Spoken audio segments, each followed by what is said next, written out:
been practicing calm abiding or shamatha with an object. So first the object was our breath, and then the object became the mind stream. But in both these cases, there was the subject, which is the mindfulness or the awareness, and the object, the breath or the mind stream. So this morning we are going now to have a shamatha without an object, objectless shamatha. So this a little bit depends on our having prior cultivated the quality of being aware.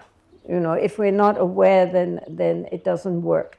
But if we have now begun to get that feeling of the observer, of the awareness, either while observing the breath or observing the thinking process, then this next step is relatively easy. In fact, it's the easiest meditation. But because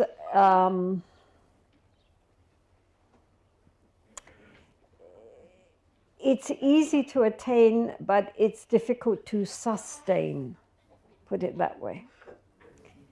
So all it is, it's very simple, is that we first bring our attention to the breath or the mind.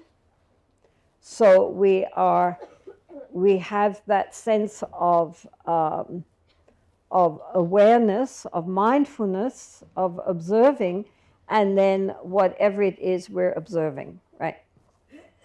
And then all we need to do is drop the object. So then we are just aware, not aware of something. You understand?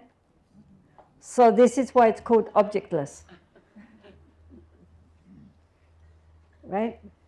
Because normally when we are mindful, we're mindful of something. Now we're just mindful. So it's like, there you are, right? So it's actually very simple. Don't be intimidated. The problem is that then the conceptual mind wants to grab at it and say, oh yes, look, now I'm being aware of being aware. Oh look, it's easy, blah, blah, blah, blah, blah, and we've lost it again, right? But there is that moment of open, it's a very open, spacious sense of just being. We're not doing anything. We're just aware of being aware. You understand? Yes. No? Okay, so I'll say it again. Normally, when we are aware of something. So there is the subject, the awareness, and the object, whatever it is that we are focusing on. So now what we are doing is simply dropping whatever it is we are focused on. So we are just in a state of awareness. Normally, well, let's put it another way. The fact that you hear me, the fact that you see me, the fact that we can think about what's being said is because we're aware, we're conscious, right? Awareness conscious.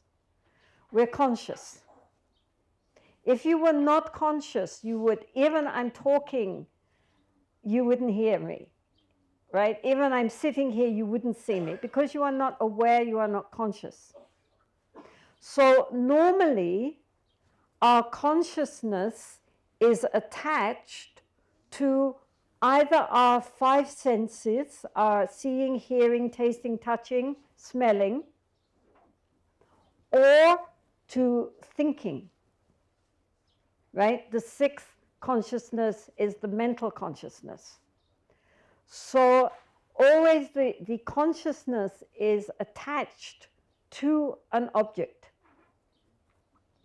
So because of that, because the consciousness is connected to the senses or the mental consciousness, we are usually not conscious of being conscious. You understand? We're caught up in seeing, hearing, thinking. But we're not, it's like we get caught up in all the clouds and the rainbows and the thunder and the lightning. We don't see the sky. So now we are like, now you can go out and you can see this clear blue sky, no clouds, no rainbows, no thunder and lightning, just sky. I'll put it another way. If you come in here and we say, again, what is here? This is very important. If I ask you, what is in this tent? You will say, well, there were cushions, there was a platform, there was a table, there was a chair, there were people, there were pillars. But what there really is space. But nothing could exist here if it was not for the space. Right? But we cannot see or grasp the space. So we ignore it. But without space, nothing could exist. And of course, as we know, even the tables and the people and the cushions are ultimately space. Right? We're all space. I mean, if we took a human being, you're looking puzzled, madam. If we took a human being and reduce them down into their ultimate entities, it's all space and vibrations. I mean, quantum physics has proved this. You know, there is nothing solid. We feel very solid, and if I punched Tek Chot, he would definitely feel it. But nonetheless, ultimately speaking, it's all space and vibrations. So we solidify space. And that's our relative reality in which we live. But ultimately, everything is this open spaciousness. So this includes the mind. The mind is this open, spacious awareness. But because we're so busy connecting with our senses, and especially our mental faculty, we don't notice the spaciousness inside our mind. The mind seems very enclosed and running around frantically in this limited space because we are not recognizing our open, spacious awareness, which is behind it all, and without which we could not see or hear or taste or think. Right? Right? So what we are trying to do now is just be aware of being aware. Just be conscious of being conscious, not conscious of something. Just rest in the actual awareness. It's like if you come in here and instead of looking at all the things, you just look at space. I mean, we can actually just be conscious of space. Normally we overlook it, but it's there and we can be aware of it. Likewise, the inner space, we can know it. it's also, if you know, awareness is also a knowing. We know. And so what we have to know is the knowing. Just be conscious of knowing. Just be conscious of being aware without being aware of anything in particular. Just that primal act of awareness, which is always present. But as I say, normally gets covered up by the fact that we're always using the awareness to be aware of something and not being aware of the awareness. So this is very important and leads us back to eventually to a very deep level of our consciousness, our bare, naked awareness, which is our true nature, which is something quite different from our usual just busy thinking mind. Okay? Got it? You don't have to do anything. All you need to do is, well, this is the whole point, that you don't do anything. This is why it's difficult, because we always think we have to do something. What do I do? Well, the whole point is we don't do anything. We drop doing.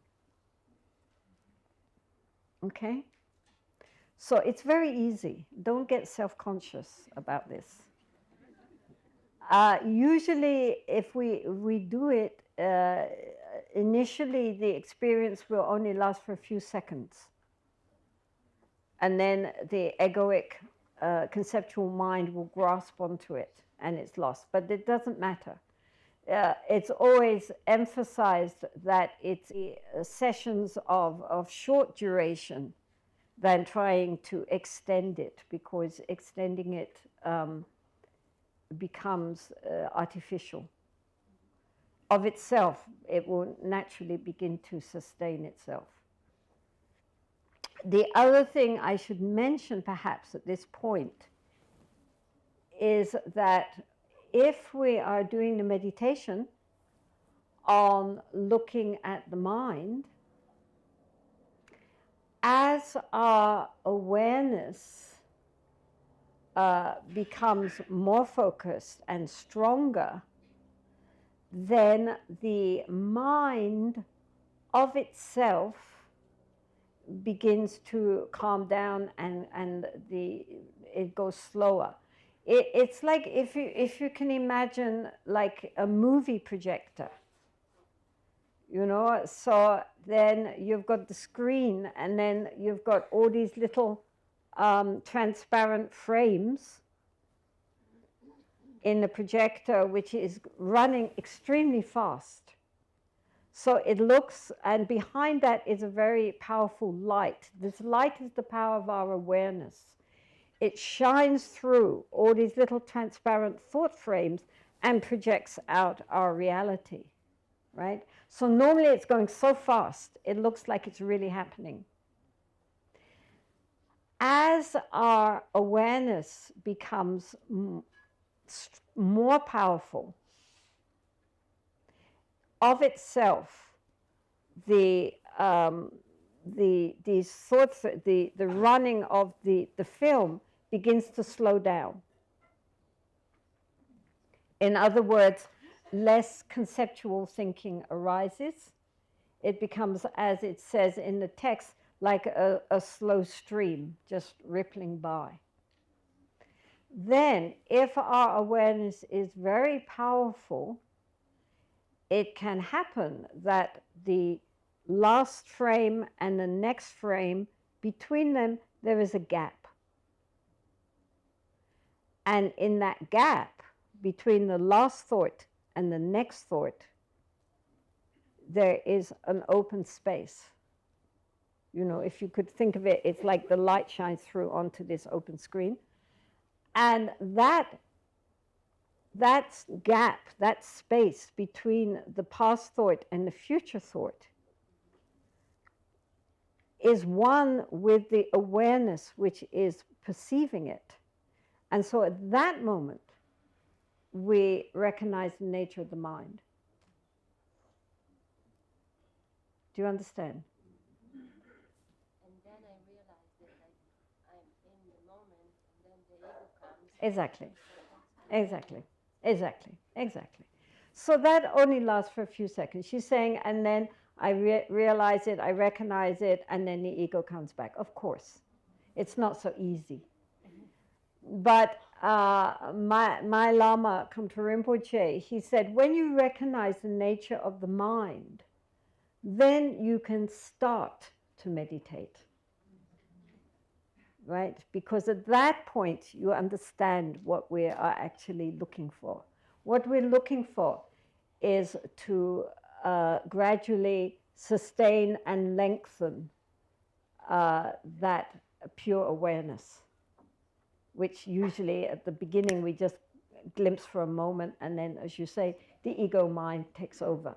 So what we try to do then is to, without, you see, this is where it gets very subtle, because of course then the ego wants to do that again. But the ego cannot do that. And so this is why it's always saying, just relax, don't hope for anything. Just follow the instructions. That's enough. Because the minute we try to reproduce an experience, we've already blocked it. This is why many people, when they first start to meditate, they have no preconceptions about what they're doing or why they're doing it. They're told, do this, and they sit down and they do it. And they get very powerful experiences sometimes because their mind is very unfabricated. You know, they have no expectations. They don't know what they're doing anyway. And so it all just happens. But then immediately the ego jumps in and says, wow, fantastic, I'm almost enlightened right now, you know. And then that acts as a very powerful block. So it's very important to practice without any expectations one way or the other. Just do it to do it, and that's enough. Huh? Sometimes when you stop the breath, there is like also this gap. Is it helpful to stop the breath? Well, I think the point is not to try to stop the breath, but sometimes the breath of itself just stops. In this type of meditation, the whole point is not to try to fabricate something, but to allow the process to unfold itself. Otherwise, again, it just becomes something which we're manufacturing, which isn't genuine. So here always the problem is just that, as I say, once we have gained some understanding, some glimpse of the understanding, not to, we have to continue with the practice, but at the same time without any hopes and fears. And especially not judging our meditation sessions. Oh, that was a good session. Oh, that was a terrible session. The very fact that we are just doing it is enough. And we shouldn't be evaluating ourselves the whole time, nor should we have hope and fear. Yesterday you talked about this alertness that comes with the mindfulness. Like there is someone who watches, like a self-knower. So this self-knower doesn't judge, but he sees the outside. Yeah. Just a minute, I have to say this. She's talking about, yesterday we were talking about the witness or the self-knower who is observing the mind but not judging. So this observer noticed that there is this gap that I Yes, thinking. exactly. And I cannot let it go. This perceiver, it doesn't vanish. He goes with me all the time, and he just he's observing, and he is the one that grasps that there is no thinking, and then you see?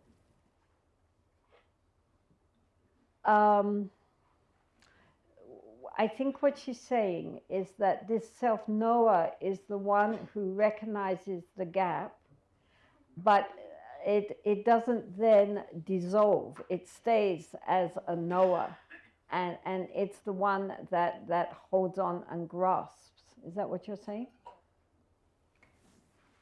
Well, normally, if one is in a state of pure awareness, then there is no sense of knower or known. The two go together, because the whole point is that at the beginning there is a mindfulness, yes, and the mindfulness is a sense of a knower, a witness. But then when we are aware of being aware, that dissolves the sense of a knower into another deeper level of awareness, in which the whole sense of subject and object dissolve. Right? So there is, in a way, it's like three levels we're dealing with, right? First, there's the gross conceptual mind. Then there is the witness, the knower, who observes the gross level of the mind. Then if we turn that awareness into looking at the awareness, which actually ultimately you can't do, but you're not supposed to tell you that. It's like the eye trying to see itself.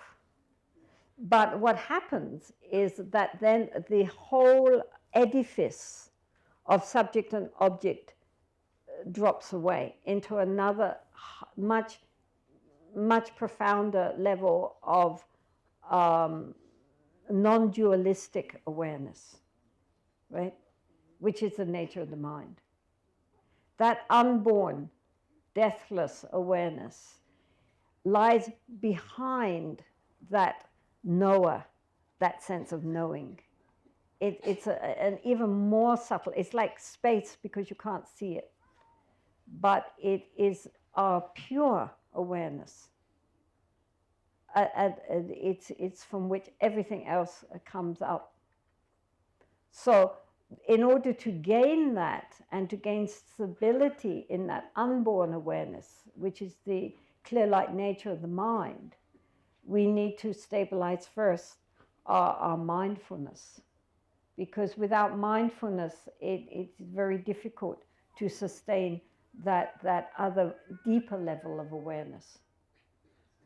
But eventually that sense of knower and known dissolves, right? So this is what we're trying to do now. We're not actually trying to get back to our unborn awareness, but what we are trying to do is to just rest in that level of being conscious, of being aware, which normally, as you're saying, we're aware of something. Now we're just aware, right? We're not aware of anything in particular. There's just that state of knowing. It's like we're like, as I say, like a paraglider. You know, you're just hovering there without being aware of anything in particular. If the things come into the mind, let them go. It doesn't matter. Don't think you have to be blank. It's not a blank state. It's a state of suddenly waking up. So the mind shouldn't feel, blanked out, zombie-like. Very fine-tuned, like a camera which suddenly comes into sharp focus, but without focusing on anything in particular. It's just a state of vivid awareness, which is a very open, clear state. It's like suddenly waking up. In some ways, what comes into my mind, it's a bit like, did any of you, I mean, you're all a bit too young, but did any of you ever see The Wizard of Oz? Yes. Okay, well, in The Wizard of Oz, if you remember, when she's in Kansas, it's all in black and white. And then she arrives in Oz and it all comes into Technicolor. right? So it's like that. Suddenly everything goes into Technicolor. It's, so what I mean is that it's not a state of becoming more blurred or less conscious. It's a state of becoming fully conscious, really waking up, which normally we cannot sustain for very long at first, and we fall back again. But it's, so we know we've got it when things become more vivid, not when they become, we just kind of, as I say, go into a blank state. It's the opposite of blank. Okay? So we're all going to try this. It's very easy. You can do it any time. You don't need to do it when you're sitting formally. Any time during the day, you can just suddenly just stop. That's all. I mean, it only takes a few seconds, so no excuse there's no time. Just stop, and in that moment, be aware. Not aware of anything in particular, just aware. Right? And just leave that mind in that very open, spacious clarity. Luminous clarity, it's called. You can, you know, that's a good question. Of course, in the Dzogchen tradition especially, they have their eyes wide open. In the Mahamudra tradition, they usually have their eyes down. But actually, to have your eyes open is good, because you're connecting the outer space with the inner space. But actually, at this point, it doesn't really matter, whatever feels most comfortable. But just drop everything in the mind and just be in a state of knowing, of being conscious. And as I say, we can do this anytime during the day, not while you're driving, maybe. But any other time, it just will last, usually at the beginning, just a few seconds, but it revitalizes the mind enormously, and especially if the mind is feeling stressed out and harried and, you know, tense, then just at that moment, just let everything go and just is very helpful. It refreshes the mind very much. It's a mini retreat, very mini. Periods during the day that we want to dedicate to meditation.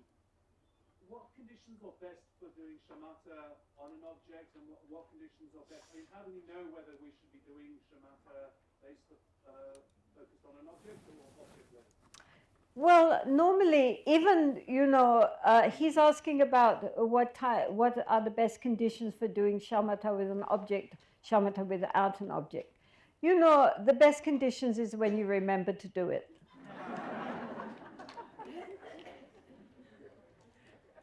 Because, you know, we can at any time bring our attention to the breath.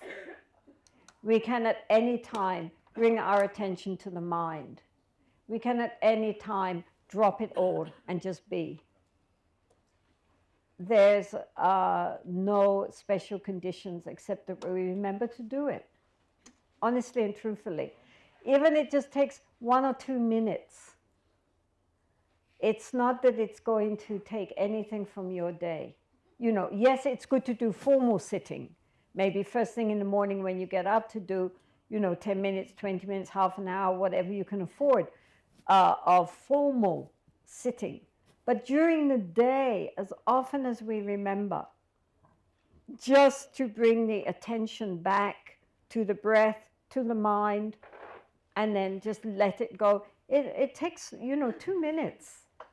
Nobody even knows. It's not that you suddenly have to zap yourself into lotus posture and sit there, you know, at your desk. You know, you just rest, you know, Nobody knows what you're doing, isn't it? I was told at the beginning to 3 times every hour to bring the mind back to looking at the mind, to observing the mind. And so, you know, that again, it only lasts it just brings us back. In this moment, what are we thinking? You know, what is the mind doing in this moment? 3 times every hour, you know, 1 minute, just looking. It's not, it's actually very good for the mind, really, really. And it helps the mind to become settled so that we become actually more efficient than endlessly just scrambling around and around and around and never getting ourselves centered. It's a matter of just becoming more centered again.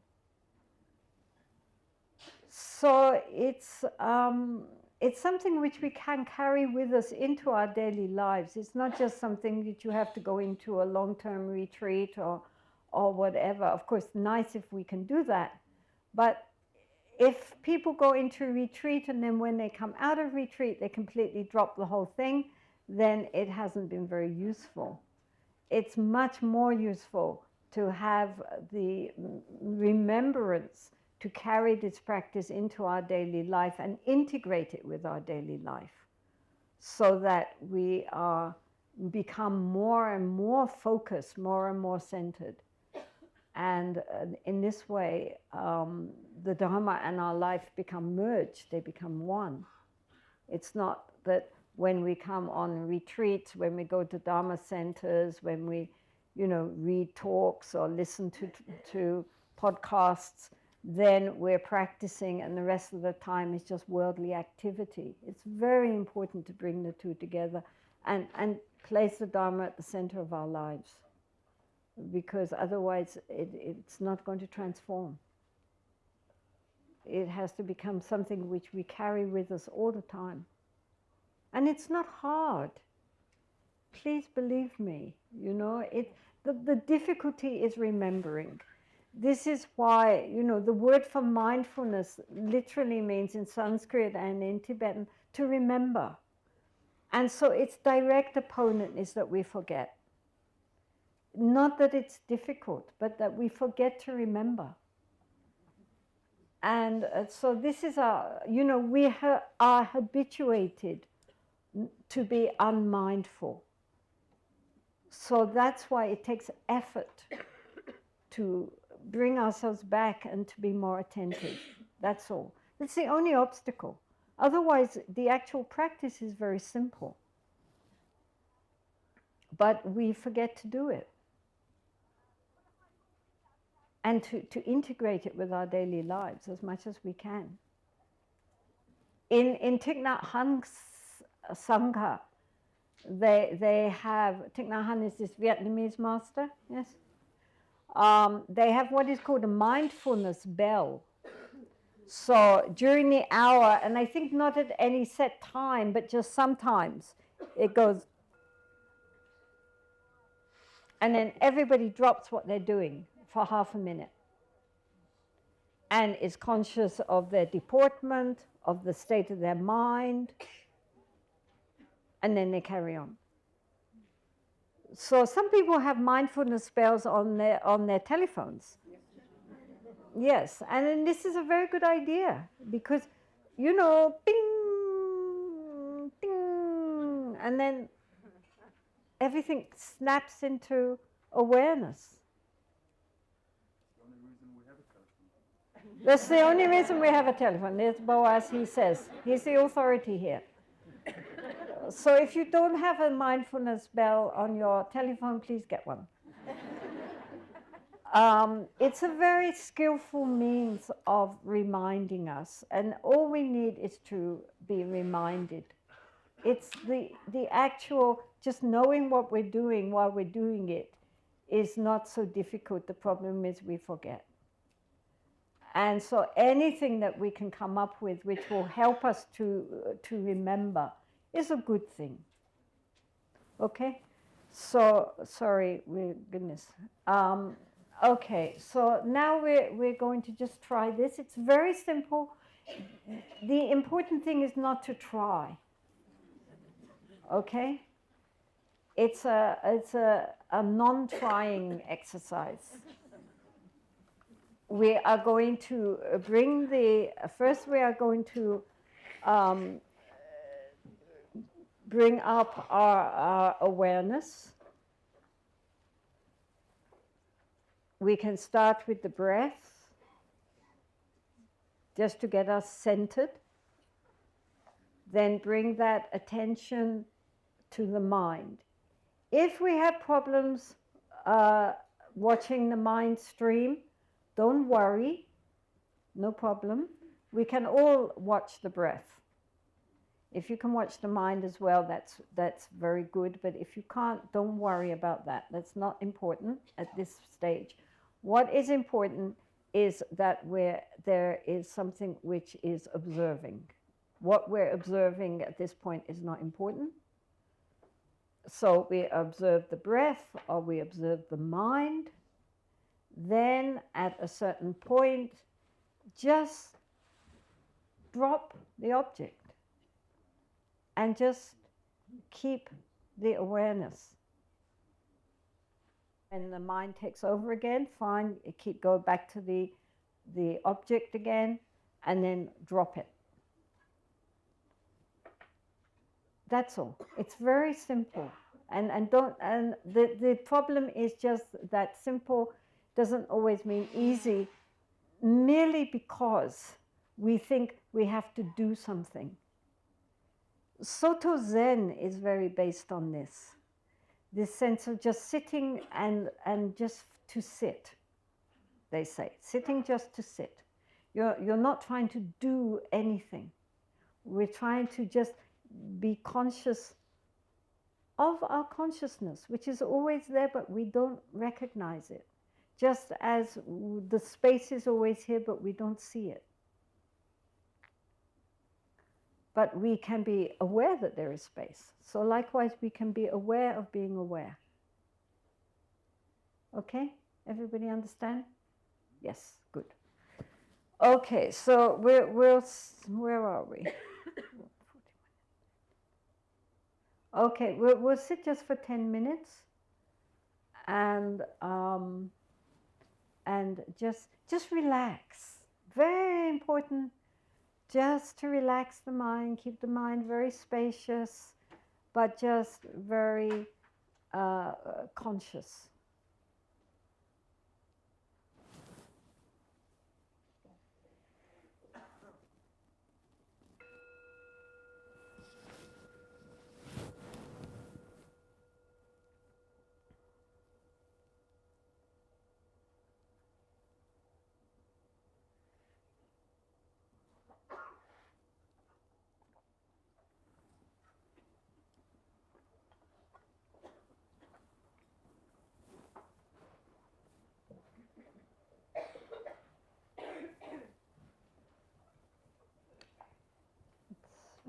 Now we come on to the third of the Brahma Viharas, or the Illimitables, which in Sanskrit is called mudita.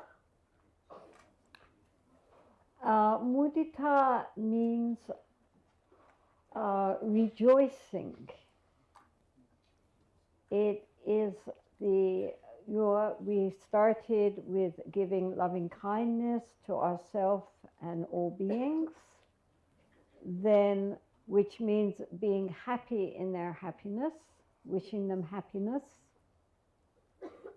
May all beings be well and happy.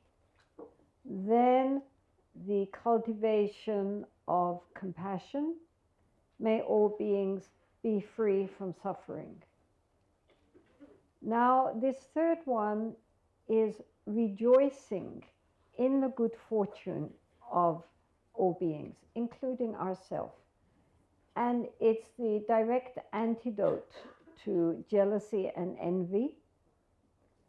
And at the same time, it is a recognition of the goodness within ourselves and others. So it's a very important quality of the heart to cultivate, especially if we overemphasize compassion and get very depressed at the sufferings of all beings, or we are very self-critical and always zeroing in on all our faults and failings. This is the antidote to that. So we will start with the idea of it being an antidote for jealousy and envy. It means that when something good happens to somebody else, when somebody gets something which makes them happy, they get a promotion, or they get some good fortune happening to them, or they get the person that they would like to have, and so forth. Even if it is from our point of view, at our expense, that they got a promotion I think should have gotten, or they get into a relationship which was the one I wanted to have, and so forth. Instead of feeling jealous and envious, which is not only a very ugly emotion, but a very painful emotion, we rejoice in their happiness. We think, how lovely for them. They must be so happy. I'm happy they're happy.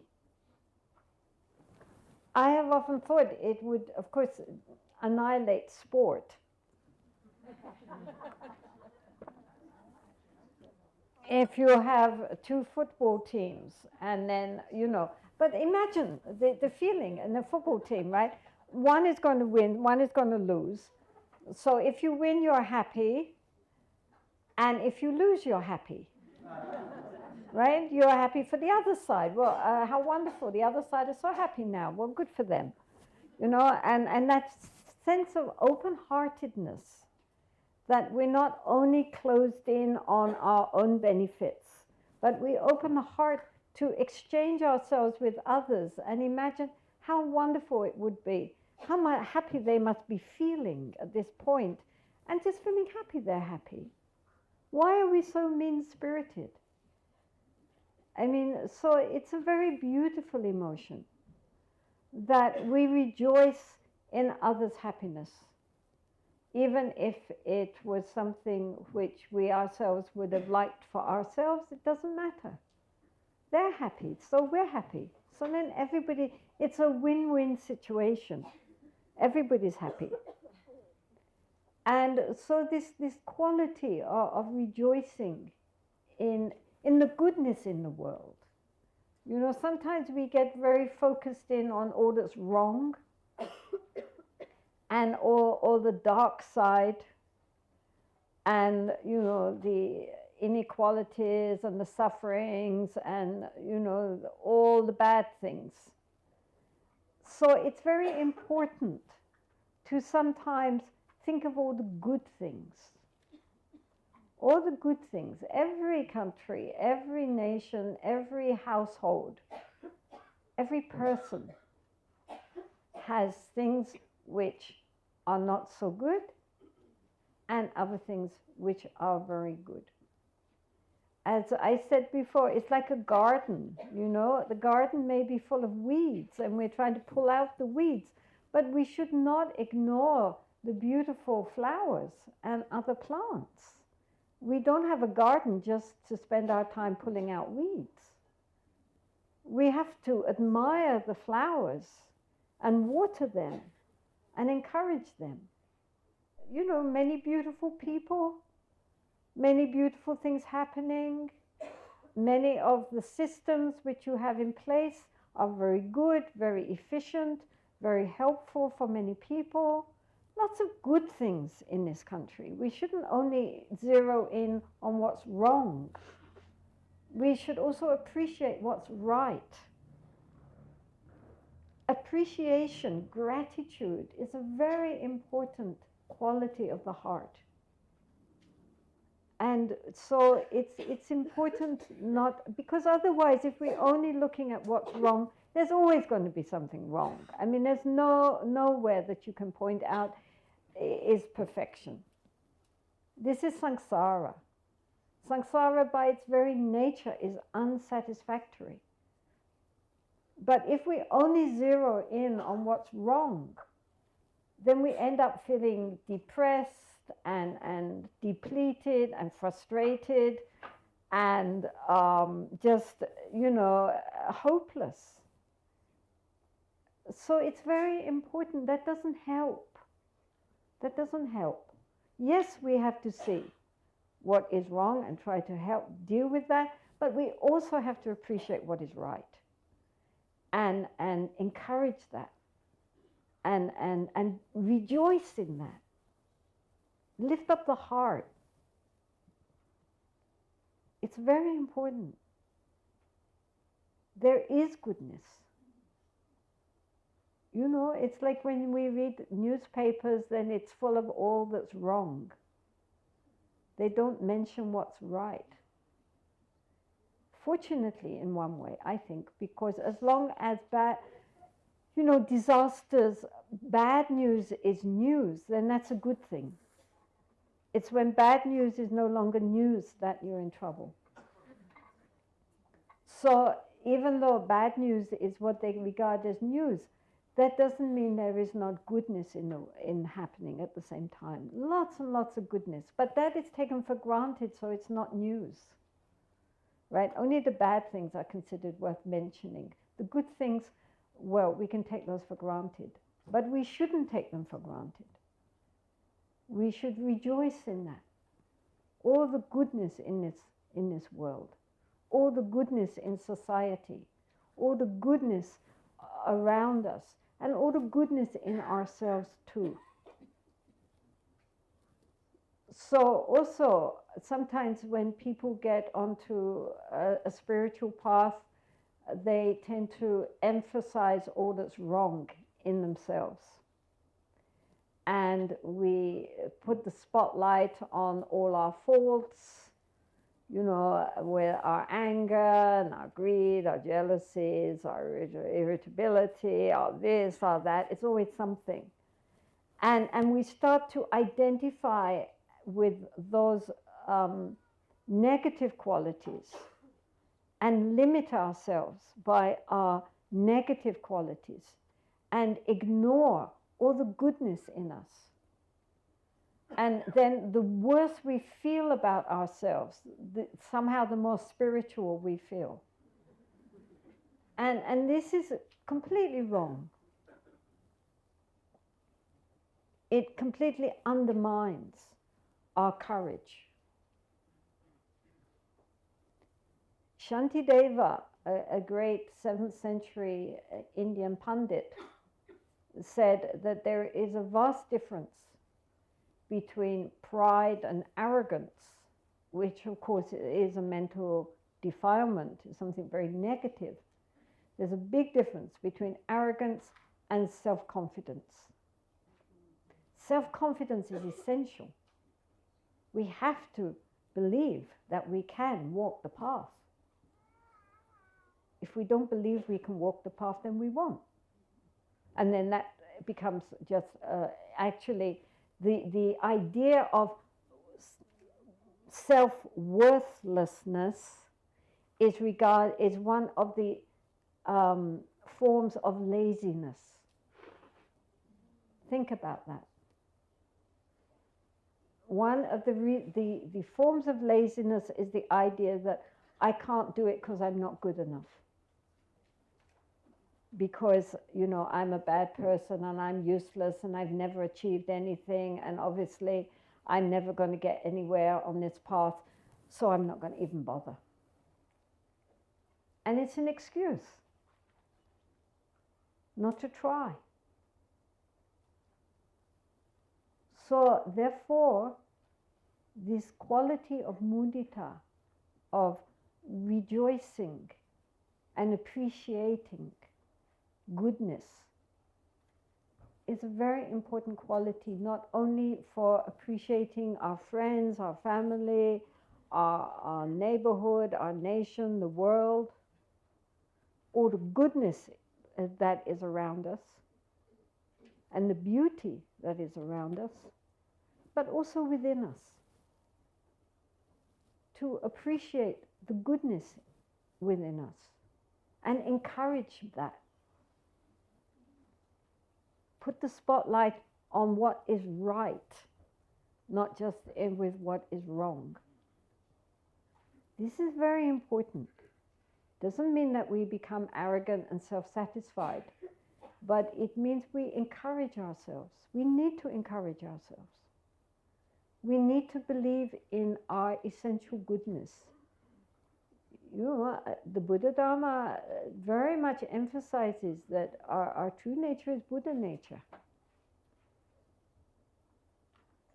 And so, you know, we cannot say that there's anything wrong in Buddha nature. And that's our true nature. All the rest are just bad habits that we have learned, but which can be eradicated or transformed. It's not our true nature. So therefore, it's very important to remember that inherently we are good. Inherently we are completely perfect. There's nothing wrong within our essential nature. All these other things have to be worked with. And our weaknesses, our faults, our shortcomings, these are the path. This is what we have to work with. If we were so perfect, we wouldn't need a path. We'd already be there. The fact that we need training is because, you know, we still have things to work on. But that is the path, is working on our shortcomings and cultivating what is already good within us. For example, if one is very short-tempered, easily gets angry, has a lot of you know, anger and frustration, aggression especially inside us. But at the same time, one is perhaps quite generous. You know, a lot of people who are very angry-minded are nonetheless at the same time very open-handed. So then one takes that the anger in one's heart and starts to work on that, using various techniques for overcoming anger. I mean, there are whole books written on how to deal with anger from many different levels, many different ways. Different things work for different people. But one takes that as that, you know, this is what one is going to really focus on, right? Dealing with the anger in my heart. This is my challenge to transform that. At the same time, one does not overlook the fact that something which is easy for us, which is being generous, and one recognizes that that is one's strength and encourages more and opens up the whole idea of giving, not just materially, but giving time, giving help, being there for others, etc. So the two come together. And one acknowledges one's goodness. It's very important. Otherwise it all gets very unbalanced. And one recognizes the goodness in others. Nobody is completely bad. Everybody has goodness and also faults. Some people have more faults, less goodness. Some people have more goodness, less faults. But we're all a mixture. And we can recognize both and acknowledge both and rejoice in the goodness. So this quality of mudita is very important, and especially if we tend to get a bit depressed. because the depression comes from focusing only on the negative and not on appreciating the goodness, the beautiful, and being grateful. We have so much. We have so much. Even, you know, here, everybody, you are not only well fed and well clothed in a very clean and healthy environment, but you're also well educated. You can think. Not only can you think for yourselves, but you can read what you want. And not only can you read what you want, but you can understand it because you're educated. And you know, even in this part of the world, how rare that is, especially for the women. So be grateful.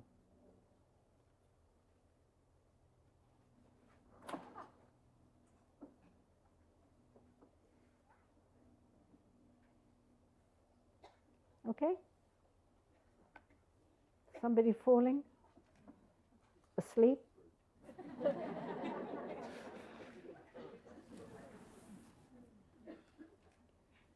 So this quality of gratitude and appreciation is very important. You know, we tend to take things for granted and not appreciate this. And how advantaged we are in so many ways.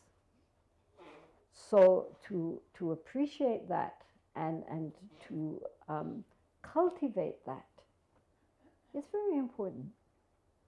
So this quality of mudita is a very, it tends to be put in a shade compared with the first two of loving kindness and compassion. But in itself, it is a very important quality to develop because we tend to overlook it. We tend to, as I say, overlook the goodness in ourselves and others. And we also tend to, when other people, you know, are advantaged and we feel at a disadvantage, instead of being happy for them, we tend to begrudge them. And then we get all upset and angry and jealous, or at least we are not rejoicing in their happiness. And so just sitting and thinking of people who have got something that they really want, and just feeling how wonderful that must be to be them at this moment, how wonderful for them, lifts the heart. And stops the heart becoming so tightly concerned only with me and mine. It makes the mind much more open, not just to the sufferings of others, but to the joys of others. And especially towards those people that maybe we have a hard time for. For example, we are happy when a member of our family gets something happening good for them, then we rejoice naturally. But that's because we, the family or our friends, are an extension of ourselves, right? So then it's easy to rejoice in the happiness of someone that we like. But of course, as we all know, the challenge is to rejoice in the happiness of someone that we either feel very indifferent towards or feel some antagonism towards. That to really be happy for them is a very beautiful quality of the heart and should not be overlooked. Along with feeling sadness for their sorrows, we should also feel happiness for their joys. So this is, as I say, really a very important quality that, again, is something which it's not something you sit down and meditate on particularly. It's something which occurs during daily life.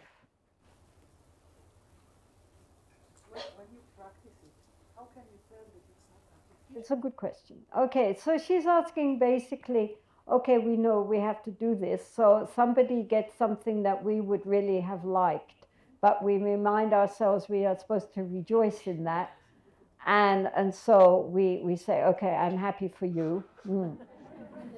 How can we know if it's really genuine or if it's artificial? Well, like most things, in the beginning it's artificial. But if we keep working at it, eventually when something happens, you feel an inner joy arising in the heart. You know, there's a big difference between outer joys, which just are depending on something nice happening, you know, something pleasing happens to us and then we feel all happy about it, joyful.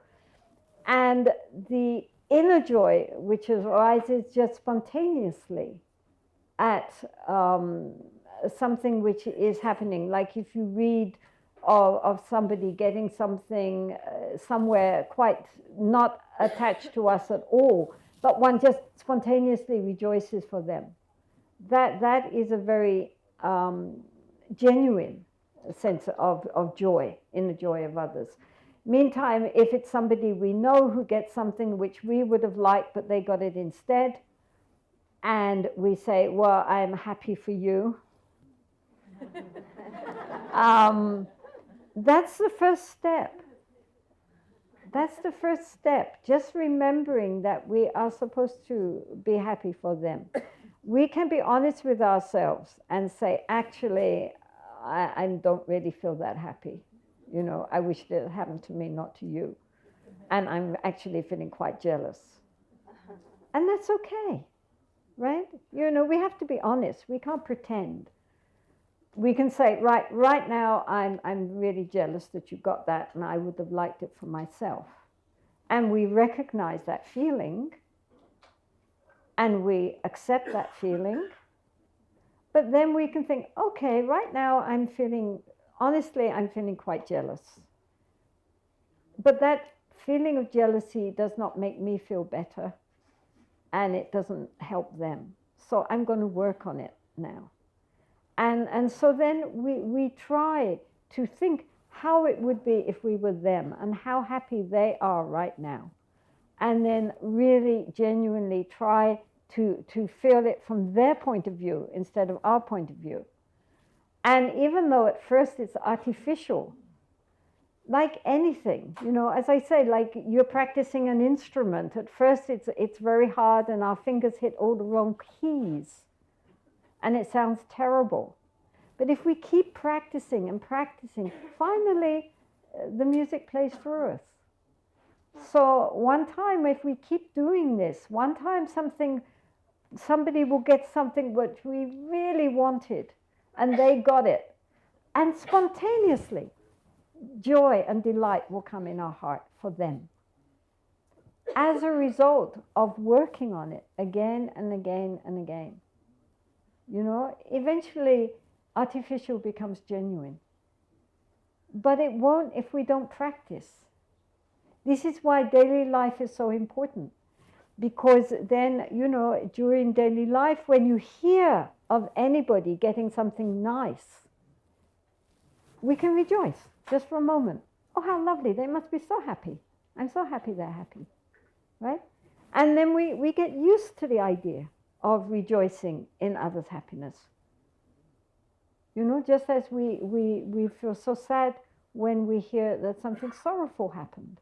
You know, at that moment, we empathize. It's empathy.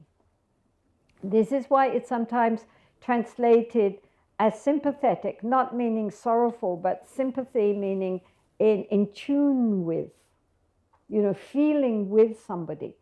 So it's sympathetic or empathetic joy, you know, because you're feeling with that person for their happiness. And it's like anything, we work at it, you know, honestly. Honestly, we don't pretend. You know, if we feel jealous, we know we're jealous, but we know that actually it's not such a good thing to be jealous because it's a negative emotion which hurts us, doesn't help them, doesn't help anything. So this is good. Now I can see I feel very jealous. Well, this is good. Now let's see if I can work on this emotion and try to soften it up a bit until finally genuine delight in others' happiness will arise. Yes, we have to work. It's like we're working on very tough leather, and you have to keep massaging it and working on it until it becomes supple and soft. You know, in the beginning it's very hard, but if we keep working, eventually it becomes, you know, very, very easily, you know, very supple, very flexible.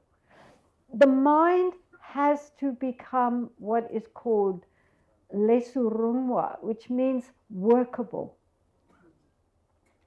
literally. We are working on our mind to make it serviceable, flexible, supple, so that we can work on it, use it nicely, to form it into anything we need to form it into, which is wholesome and skillful. So in the beginning we get resistance because the mind is very hard and unflexible, unsupple, unworkable. That's our challenge. To change this very obdurate, habit-formed mind, full of very negative reactions, into something which is open and supple and helpful on the path. It's no longer our opponent, it's our helper. So these qualities of learning, loving kindness and compassion and joy in the happiness of others is a way of making our minds workable. But like anything, it needs work to make it workable. You know, you have to work at it to make it supple. It's not just going to go like this. Oh yes, this is a brilliant idea. Boom, the mind changes. You know, we have very deep habit patterns which have to be transformed. The good thing is they can be transformed. The Buddha himself said, if we could not change, I would not ask you to change. But since we can change, I'm telling you, change. Right? And it's true, we can change. What if someone you like step on someone in order to get what he wanted? So if someone gains some advantage through unskillful means, like stepping over someone else and in some way getting their advantages in a negative way, but at the same time they're very happy about it, how should we react? I think we should react by feeling compassion. I think compassion would be a more appropriate emotion than rejoicing, because they've just made very bad karma and they have also caused suffering to others. So we don't need to rejoice in that. But we can feel very sorry for their short-term view, and that, you know, what they have done was very unskillful. Sorry, yes?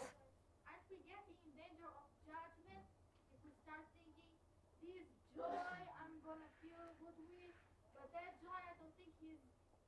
Of course we're judging. Good God, I mean, if we don't judge, then what? Of course. I mean, when we are sitting, meditating, watching the mind, we are not judging. We're just, these are thoughts.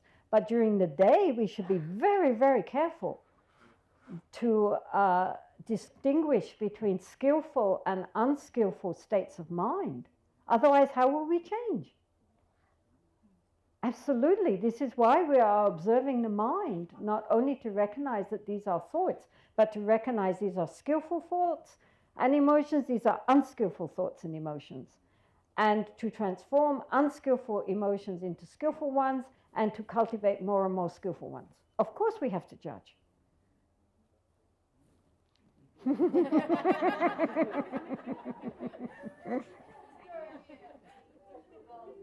Huh?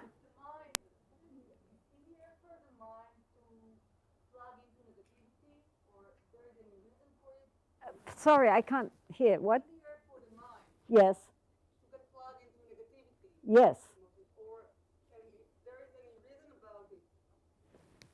Well, we have gotten, our roots of negativity, like our anger and greed, jealousy, and so forth, are very deep rooted. But however, the good news is that they are not part of our inherent nature. If they were part of our true being, we'd be in trouble. But because they are not, because they are just unskillful patterns which we have learned from a Buddhist point of view since beginningless time, we can uproot them. They are like, if you consider a silver pot, right? Think of a silver pot. So that's I mean, don't push analogies too far. But if we think of our true mind like a nice piece of silver, then if we just leave it without polishing it, it becomes tarnished. So it gets very, very black. And so when we look at it, what we see is this black. And we think, oh, the nature of this pot is black. But that is only the tarnish. If we polish and rub it, then we get back to the silver. And the silver has never been tarnished, right? The black, however thick the black outside, it never changes the nature of the actual silver. The silver is always silver, right? So this is the point, is that yes, our minds are very tarnished. And when we look in them, we can see the tarnish very clearly. But we know that if we just work on it and really start polishing, then eventually we will get back to that silver, which in itself has never been polluted. It's always there. That's the true nature, is the silver, not the tarnish. Tarnish is impermanent. The goodness is enduring. So this is why, we should not just focus in on the tarnish. We should always remember the silver, because that's our true nature. We shouldn't identify with the tarnish. Tarnish can be cleaned away.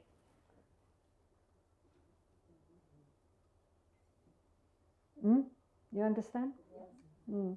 It's very important to remember that, because we tend to identify with all that gunk on top, and that's not our true nature. We're really sparkling clean underneath it all.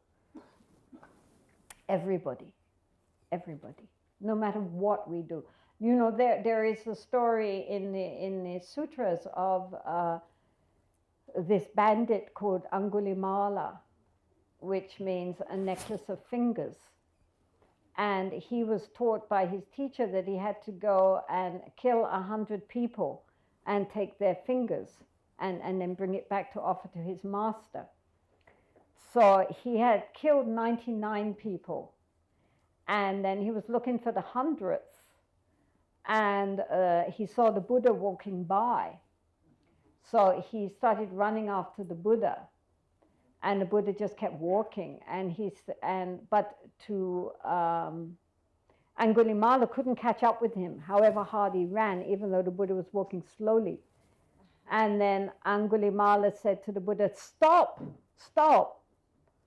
And the Buddha said, "I have stopped, Angulimala. Do you also stand still?" And then Angulimala got it. And he became an arhat. He became completely perfect. He just killed 99 people. But the moment he got it, he got it. And then he became a monk, and then people started throwing things at him because they knew. And the Buddha said, this is just the wheel of your karma running slow. You've done so much harm. Of course, you're going to get some back, but don't worry about it. You just meditate on loving kindness. It's all right. Anyway, he became one of the most important arhats. He attained nirvana. So the point with that is that it doesn't matter how badly we have acted in the past. That is not our true nature. As soon as we get the point, then all that drops away. Because, you know, we're identifying with all the wrong things. Please always remember that. For everybody, no matter what they've done, they have Buddha nature. Without exception.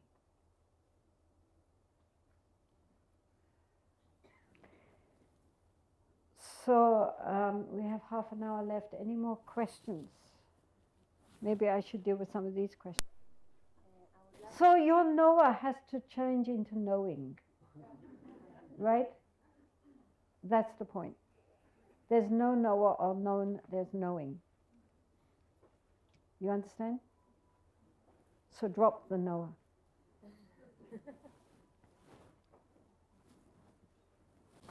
Yes, yes. I would like to ask about a feeling that I didn't find in the text. In the Lord John text, it said that when someone hurt us very badly, we have to see that person as a supreme teacher. Mm-hmm. But I try and I look to read more about this, about the feeling of being offended from a friend, from someone that we love, of being hurt. And even though just a minute.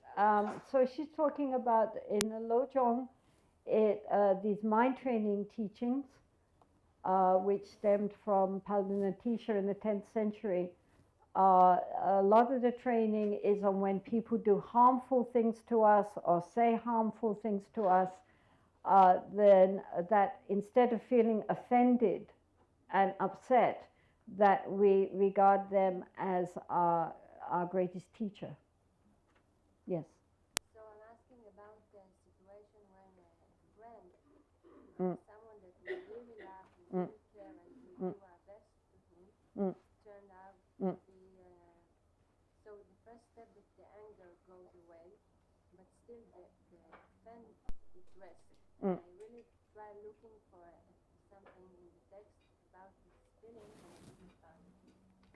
Well, I mean, the 8 verses, as you know, are especially dealing with that.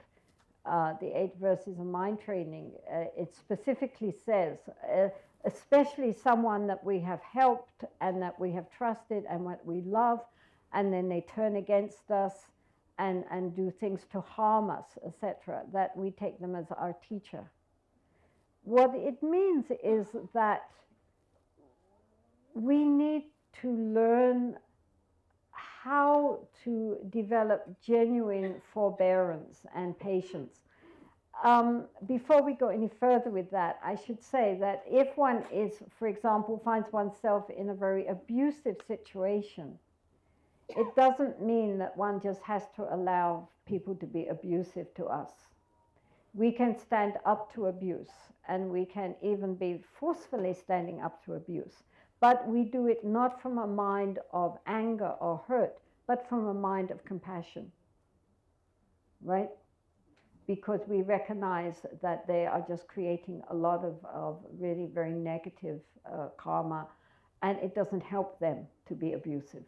So one can prevent the abuse, but and sometimes the other side of Chenrezig here, this is the Bodhisattva of compassion, who is white and smiling and holding lotuses and so forth and looking just how we would imagine compassion to look.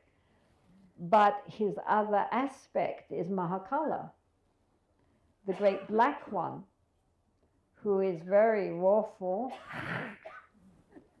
and the chief of the protectors. And so he is very powerful and flames coming out, and very terrifying. But his actions are still based on compassion. He's not acting out of anger, he's acting out of compassion. So sometimes in the face of very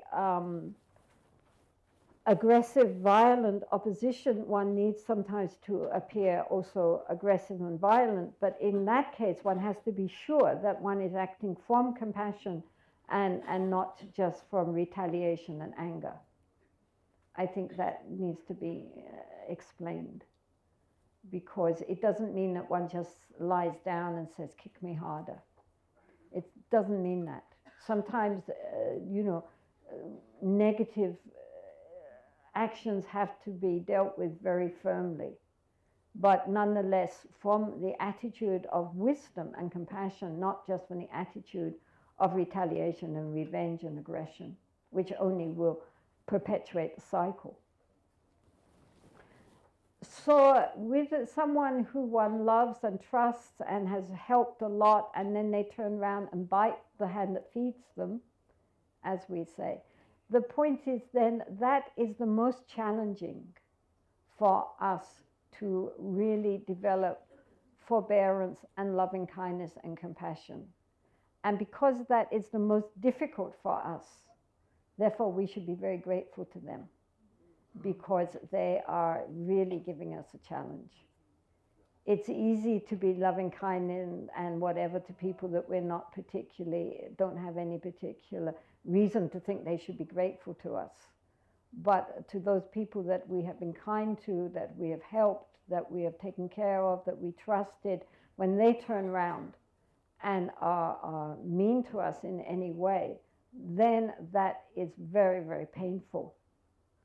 And for that reason, all the more reason why we should feel grateful to them, because that's really challenging our ability to show loving kindness and compassion and forbearance. That's why we place them on our head as our teacher. You understand? I understand it. Yes, so keep working at it. You have to work. All of these qualities, are actually the reactions of an 8th level bodhisattva, to be honest, right? A very highly realized being, these reactions would come naturally. We are not 8th level bodhisattvas, right? We're not probably even 1st level bodhisattvas. So we have to work at it. How are we going to be an 8th level bodhisattva if we don't work? Right? This is the whole point. If it was so easy, then there wouldn't, then that's wonderful. But the fact is, we're not going to learn anything. We have to learn from very hard lessons.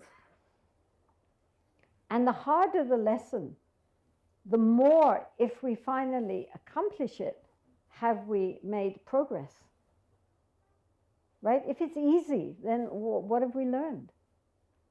The fact that it's so tough is where we really have to get our muscles, right? Like going to a gym. If it's an easy machine, well, it's very pleasant, but we're not doing anything. We're not going to get strong muscles. It's those machines that really challenge us that are going to make us strong. So in life, those people and those circumstances which really push our buttons, instead of feeling all upset and angry or defeated, we can say, thank you. This is really something I've got to work on here. This is something that you've really handed me, a practice that I'm going to have to really, really cultivate and work on and be honest with myself and really, really get my teeth into. So thank you for that. You're so awful. I'm really grateful. You understand? Yeah, well, you have to work at it. I'm telling you, all of these things, it all sounds very nice, but they are not platitudes. They are not platitudes. Many Tibetans also, they had so many hardships, and some of them, especially, lamas and others, just because they were lamas, they were imprisoned for like 25, 30 years. Many of them in hard labor camps, many of them tortured and interrogated for years and years and years. Far worse than anything in this present day that you're going to experience, even if, your past histories of your race are different, but in this particular time, not. So they went through all of that. And when they came out, I mean, I have met a number of lamas who were in prison for 25, 30 years and interrogated, tortured, hard labor camps, all of that. And you look in their eyes and they're glowing, shining with love and compassion. And they say, I'm so grateful to the guards and the interrogators. Because before this, in the monastery, yes, we read about compassion. Yes, we read about patience. Yes, we read about loving kindness. We thought we knew. But until I was faced with my interrogator, I had no idea what compassion really meant. So I'm so grateful to them. They were my greatest teachers. And you see it from their eyes and their big grins, and they're so happy. They're so grateful. Because through that experience, which might have broken many, they arose so strong, so powerful in their compassion and their love and their understanding. Our greatest challenges are our greatest opportunities. Never forget that.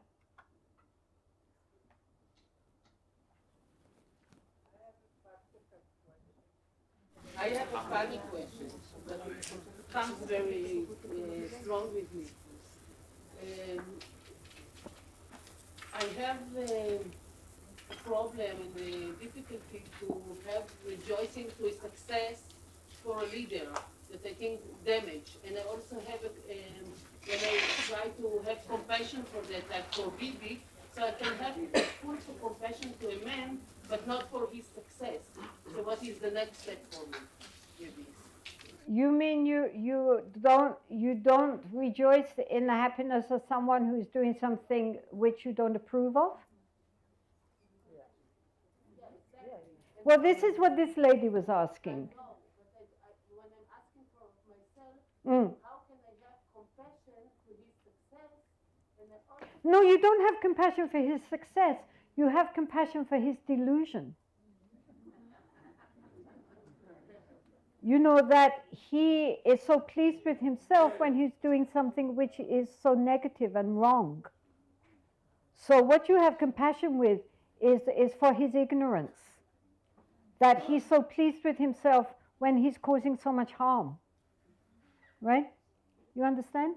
You're not pleased with his success because his success is harming others and is actually harming himself, even he doesn't realize it. So what you have compassion with is his delusion, his ignorance, his lack of understanding that causes him to act unskillfully and create policies which cause so much harm for others. That's what you have compassion with. And for those who are the victims of the wrong policies. Right? You understand? I mean, we rejoice in the goodness of others. We don't rejoice in their evil actions. yeah, it's true, and I understand, thank you so much. Still, it's in my opinion, also I have to remember it because there is a lot of people that feel completely different. Oh, won't worry about what other people think. I mean, the important thing is to see clearly, are these actions which others are creating causing happiness for others, or are they causing more problems? And if they're causing more problems, then they are unskillful, and we should feel sorry for them that they are creating so many unskillful actions which are creating problems in the future for themselves, although they don't know it, and especially for others, you know. So then one's empathy is towards.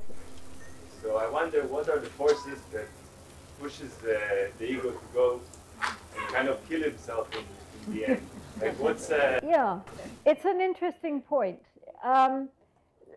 He's remarking that I said that in actual fact, although the Buddhism is very anti-self, our sense of self, our sense of ego is for most of the way going to be walking on the path.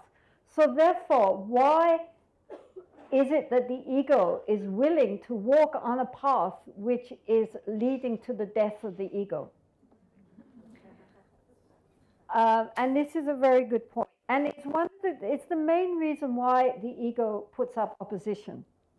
You know, I can't do this. This is too difficult. Yes, I want to do this, but there's something else I have to do first, etc. The laziness of the mind, the inertia and resistance to practice comes from the ego, which recognizes this may be a very dodgy path to be walking. Plus the fact that when we start to meditate, often the reaction which comes up is fear. Many people, when they get into deeper levels of meditation, the emotion which arises is fear. And this again is a defense of the ego, which recognizes that it could be either because there's some trauma which is hidden, which when the mind settles down is able to come up, some memory which previously was suppressed by the business of mind, but often it's just a very existential fear of the ego. So this again is why we need to encourage ourselves. According to the Yogacara system, there are 8 levels of consciousness. In general Buddhism, there are 6 levels. That's the 5 sense consciousnesses and the mental consciousness. In the Chittamatra system, there are 8 levels of consciousness, of which the 6 ordinary levels, and then the 8th, which is called the Alaya Vijnana, the store consciousness. In Tibetan, this is called the Kunji, which means the substratum consciousness. And this is where it is believed that all our memories and all our karmas are stored. It's like the bottom of the ocean. The conceptual mind is the waves on the top of the ocean, and then you go down when you go into deeper levels of meditation, you start going down in the ocean and you meet up with, you know, dolphins and goldfish and sharks and all sorts of, you know, monsters of the deep as we go deeper. And then you hit the floor of the ocean, which is the 8th consciousness, called the store consciousness, where all our memories and all our karmas are stored. Now, between the 8th consciousness and the 6th consciousness is the 7th consciousness. And that is like the bridge between the 8th consciousness, the substratum store consciousness, and our mental surface consciousness. And that is where the seat of the idea I arises, according to the Chittamatra system. Why is this that everything we do, we have this kind of underlying idea of me? I think, I do, I feel. Always I at the center of it all, which is what the Buddha said, if you search for, you will never find. According to Chittamatra, this is the 7th consciousness. It links between the 8th consciousness and the 7th consciousness. And it's called the Klishna Mano Vijnana, which means an afflicted mental consciousness. It's afflicted because it is based on ignorance, because this sense of solid, enduring, unchanging me at the center of everything from a Buddhist perspective is the root of ignorance. So it's an afflicted consciousness. It's not a genuine consciousness.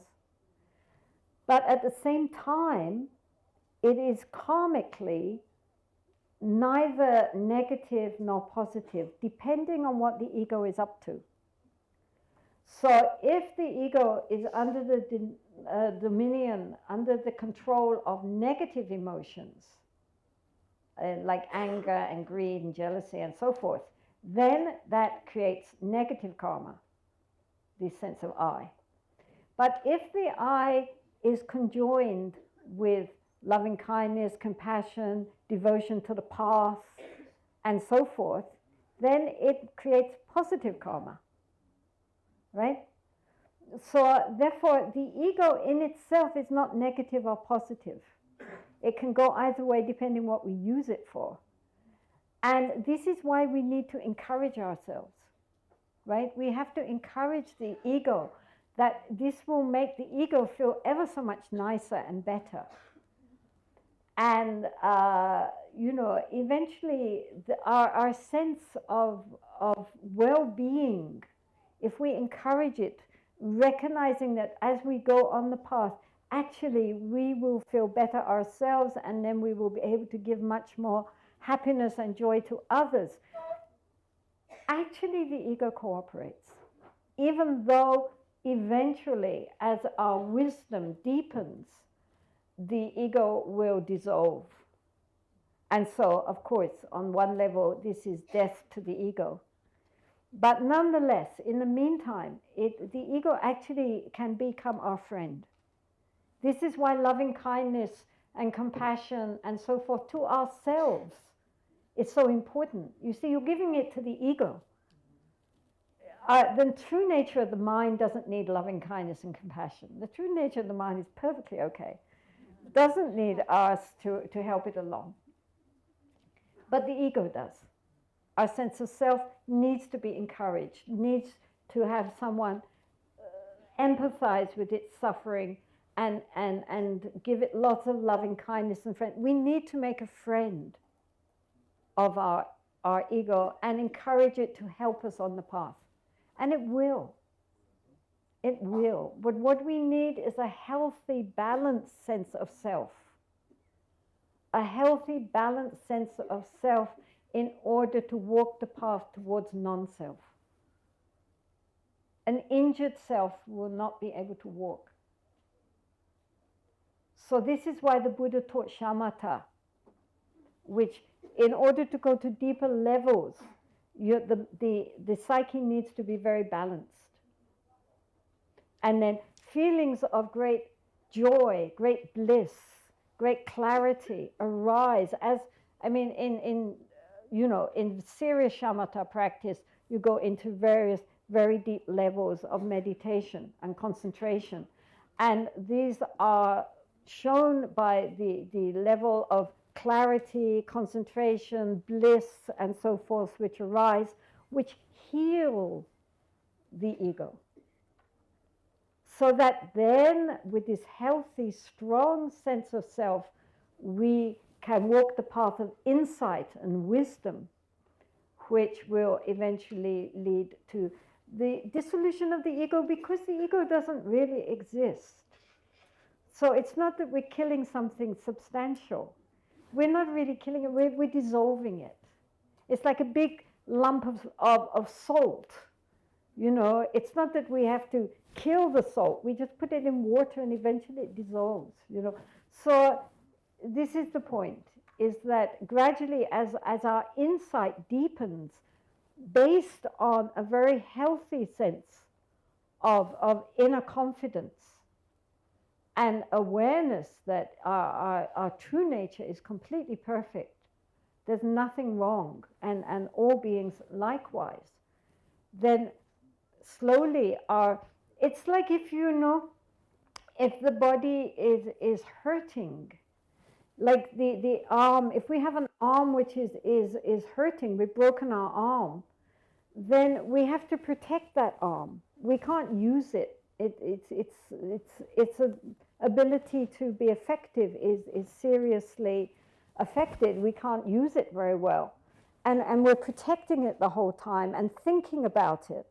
And if anybody touches it, ow! So we're always protecting it and concerned about it. But when our arm heals, then it's an arm. We're not thinking my arm every minute. And we're using it for whatever needs to be done. And if somebody hits it, ow, but we've forgotten it, it's not important. It's just an arm which we're using. And likewise with the ego. If the ego is injured, then we're always thinking me, me, me, me, me, which is why psychologists are so popular.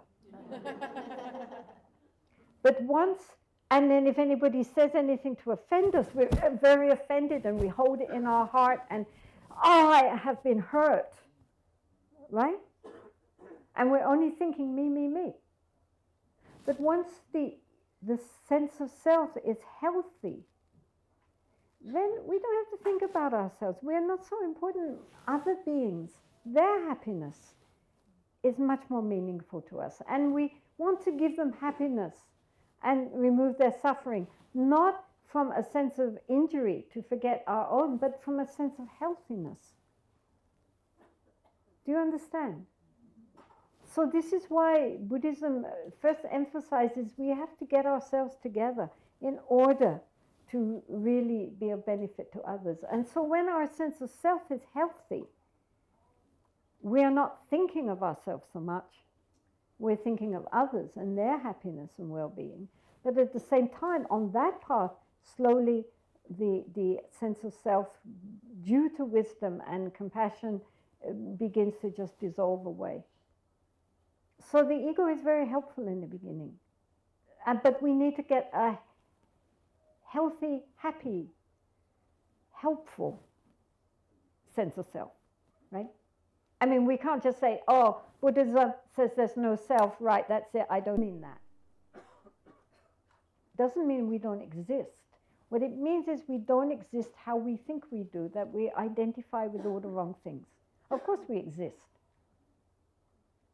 But we don't exist in the way that our ordinary surface conceptual mind imagines it to be. That's all. I have a related question. I really relate to that. When I meet the quiet in the shamatha, She's saying that when she does shamatha practice and she encounters the silence and the emptiness of the mind, then she freaks out and she panics. So the point is just to relax into that silence and emptiness and with a sense of curiosity. You know, oh, now what? You know? Because many people, you know, we're used to being standing with our feet firmly on the ground. When the ground falls away, at first we feel vertigo. But we need to be able to free fly. Yes, dear. I want to ask, how can I do Tonglen with injured self? How can I... So it's a very valid question. She's asking how, in the practice of Tonglen, can she take on the suffering of others when she herself feels very fragile and not strong enough? Well, if you really feel, I mean, it's a two-way thing, I think. First of all, you can practice more loving kindness to yourself and compassion to make yourself more strong. And also, interestingly enough, if we are able to open ourselves to take in the suffering of others, sometimes that makes us strong. The ego fools itself into thinking, I can't take this, but actually it can. And sometimes if we only think about the ego and its own problems and we don't open ourselves out to the suffering and the problems of others, that keeps the ego being feeling very vulnerable. And if we relax into taking on the suffering of another and accepting it, actually it might be a way of strengthening the inner sense of compassion, which is your true nature. We always should remember that compassion and loving kindness are a reflection of our true nature. And inside us, they're infinite. It's only our ego which is saying it's limited. My compassion is for this one and not for that one. That is just the ego talking. In actual fact, if we could only open up our heart, our compassion and loving kindness are infinite. So try a little bit, Okay? Encourage yourself towards someone that you care about. Imagine how wonderful it would be if they could be free from their suffering, because that will help you break out of the prison house of your ego. Right? It's your ego which is causing you the suffering. Do you understand? You know, we are trapped in our fear for ourself and protecting ourself, and we think, oh, I have enough problems, I cannot take on the problems of somebody else, that would overwhelm me. But ironically, it doesn't. When people are very depressed, seriously depressed, and they have real serious ego depletion, then the advice nowadays is to go out and physically help someone else even worse off. Not just, put stamps on letters to charities, but go out there and really deal with somebody who's homeless or who is really sick and dying. Get out there and meet someone who's worse off than you are, so that your heart opens up. And they say that's the best cure for depression. I feel that I am inclined towards compassion, but it's too much because it affects me too much. The suffering of others affects me for my own suffering. But because you are not using wisdom with it. In Buddhism, compassion is always conjoined with an understanding. So the problem is that you're taking in the suffering of others and it's sitting like a great big lump inside you, and you are not able to dissolve it. So it's very important to cultivate the understanding that really, you take someone like His Holiness the Dalai Lama as an example. Because of his position, people come every day to tell him their sad stories. Not just Tibetans, but people from all around the world. There is so much suffering in the world. And people come and they tell him because they know he will understand and empathize. And so when they tell him their sad stories, he cries. He absolutely feels what they're saying and he sobs.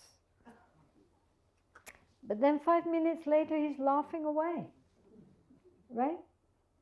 And when you meet him, you see a being of joy, even though he's also a being of great compassion. The bodhisattva of compassion here is smiling. He's not crying. Right? He's not looking, it's too much, I can't deal with it.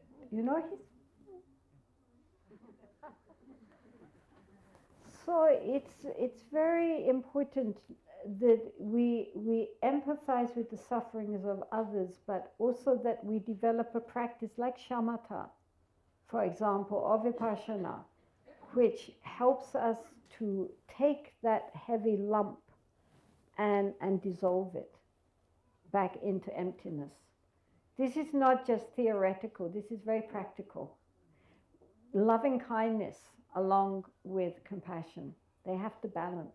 You have to give in joy, because if we only focus in on the sufferings and we make it something very solid and very real, then we just end up being overwhelmed.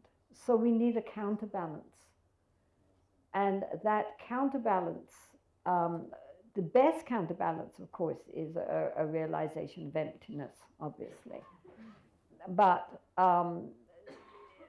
apart from that, which is the best, is to recognize it's not something solid and real, and to be able to open it up and make it much more open and spacious. Apart from that, then there's an emphasis on loving kindness towards others and towards oneself, not just compassion, but really wishing well to yourself, to others, and to do a shamatha in which the mind becomes very open and spacious, not something which just stays heavy in the heart. Dissolve it. Imagine it dissolving, and becoming vast and open. You could also, well, no, I guess you wouldn't. Okay, I was going to say you could imagine someone like Chenrezig or Tara in your heart, but maybe you don't like to see images so much.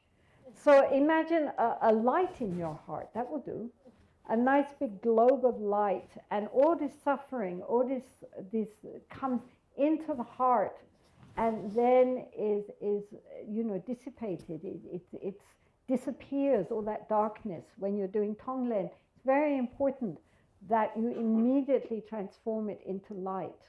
You don't allow the darkness to sit there in your heart. That's the point of Tonglen, that the more all the darkness comes in and is immediately feeds the light of loving kindness and compassion. The more the dark, the more the light.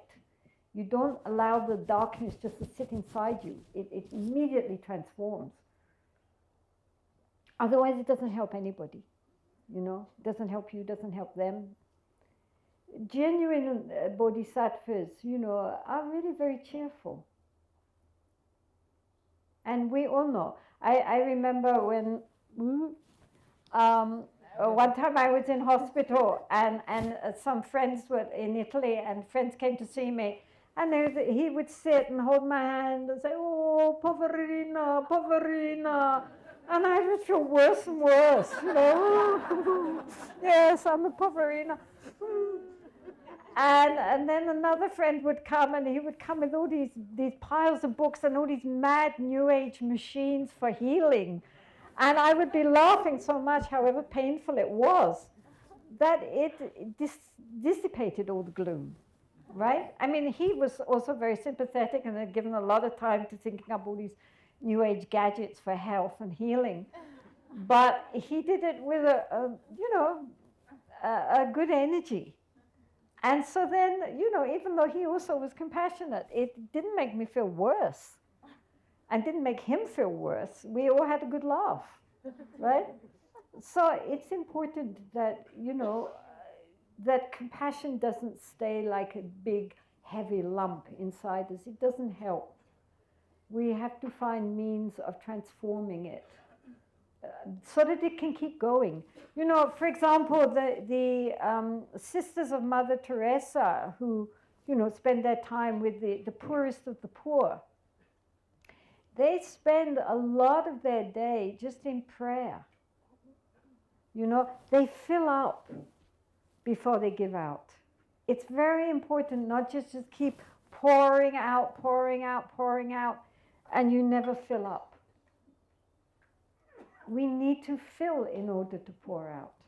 We need to breathe in as well as breathe out, right?